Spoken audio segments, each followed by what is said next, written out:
How's it going, everyone? My name is Jonah, and if you're new here, I'm a freelance photographer. Today I'll be talking about my favorite type of photography, portrait photography.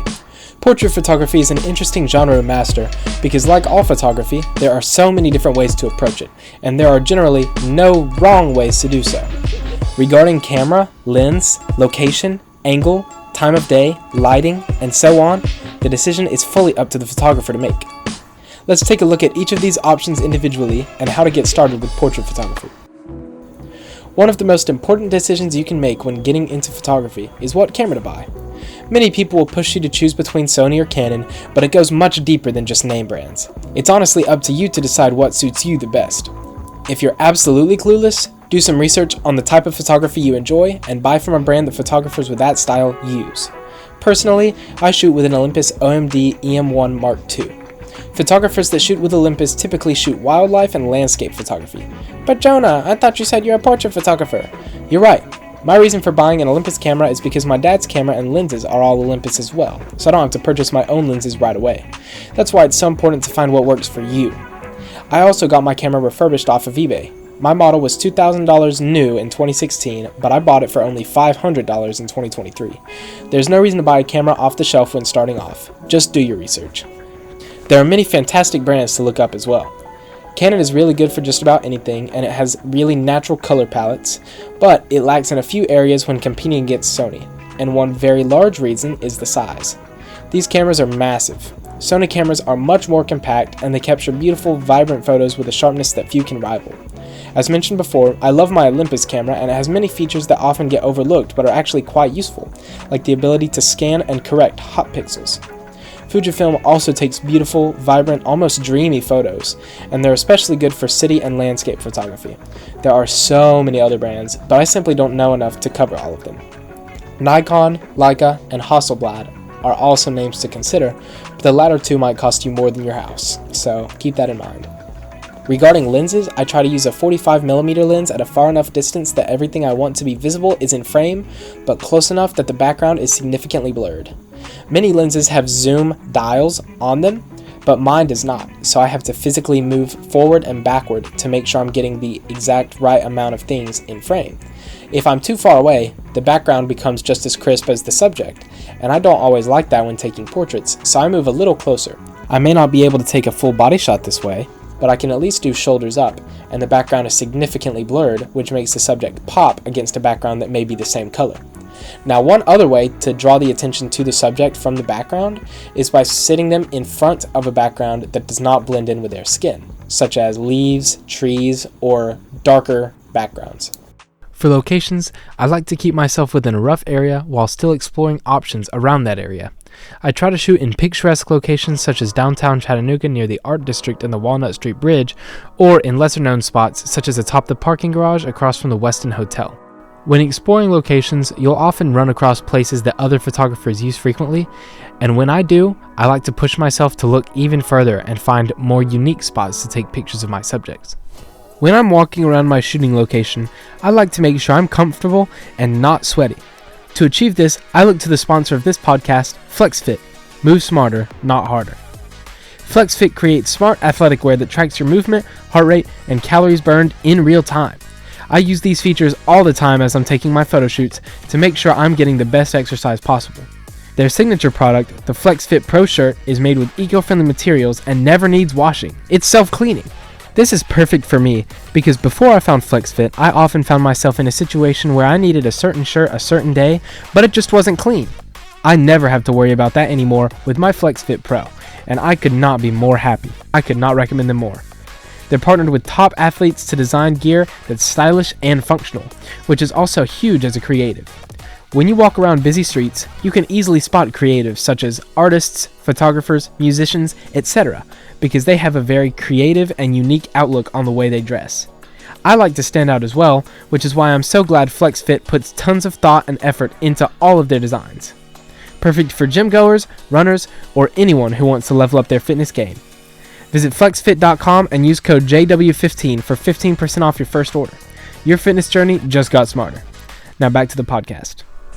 Where you shoot often determines what your lighting is going to look like, and lighting cannot be more important when taking portrait photography, and any photography for that matter.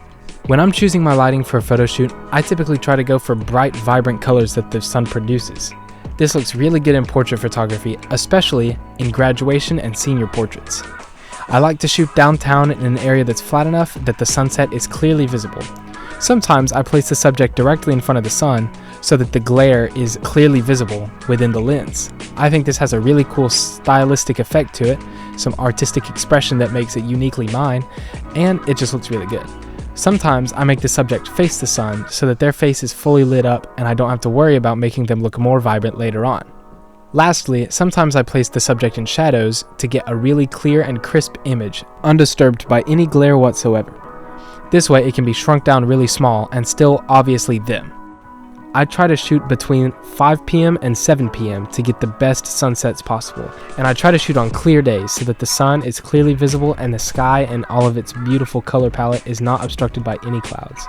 Occasionally, I'll shoot on a cloudy day so that the sun's light is dispersed and dissipated by the clouds, and I don't have to worry about harsh lighting or harsh shadows.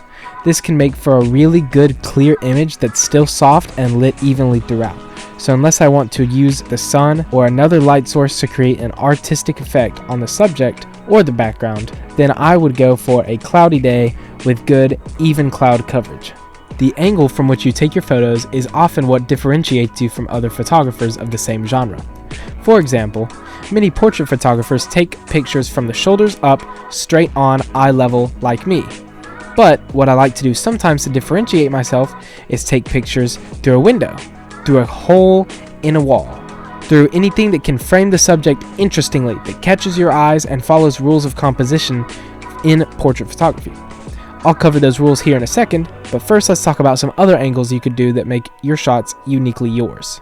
You could take photos of someone from the top down in a field, which frames them and potentially whoever else they're with in a very calming and relaxing way. You could take a picture of a graduate in their first car through their car window. You could even take a picture of somebody from the perspective of something they're holding, like their phone, or from their shoes up with a fisheye lens, which is a more grungy, creative way to look at it, but still something I've tried and still very fun and unique. There are some other rules of composition, as mentioned before, that I like to follow to make sure my shots match the caliber of other portrait photographers. One very pertinent example of this is the rule of thirds. The rule of thirds is very simple once you see it, but not quite as simple to explain, so cut me some slack. I'm trying my best. If you were to divide an image into 3 equal parts horizontally and vertically, you would get a grid. You like to line your subject either in the center of that grid or on the lines. For example, you may want to line your subject's head up on the left third line and top third line. This is a good place to put the focal point.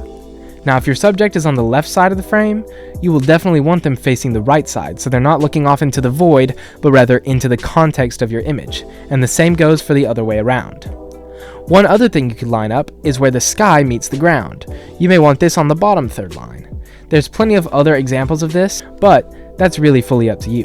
You can also use leading lines to aim the eye towards the subject. For example, if I park my car halfway down the road from me, I can use the lines of the curb to draw the eyes towards my car. I could also park my car in between a row of trees so that the line of the visible sky also leads towards my car. Regardless of how you capture your image, the most important way to end it is by editing. I used to think this wasn't fully necessary, and I'll admit, I probably do go over the top on the editing now. However, it is almost always necessary to make at least minor tweaks. Every photographer I know, including myself, uses Adobe Lightroom to edit images. Now, some people do prefer to use Photoshop, but that's more, in my opinion, for adding things in that weren't there before, whereas Lightroom is a simpler, stripped-back version where all you're doing is changing things that already are in the image. This prevents it from being too overwhelming to learn, and all you need are the basic necessities. There's plenty of things that you can do that are over the top, but it's not too much to learn by any stretch of the imagination. This is what allows people to make their images look exactly how they want. Whether you're making a digital image have a film aesthetic, or simply just making minor tweaks. Regardless of your outlook, a filter is simply not sufficient, and neither are the simple sliders on your Photos app, I promise you. I use Lightroom on any image that I capture, whether that be of a person, a landscape, or even just my car.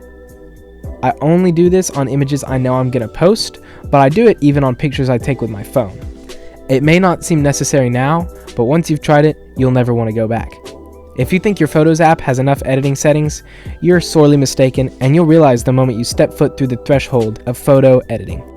Now that you've learned the basics of portrait photography, I'm so excited to see what you create, how your creative mind propels you through this learning process, and how you grow into the photographer you'd like to become.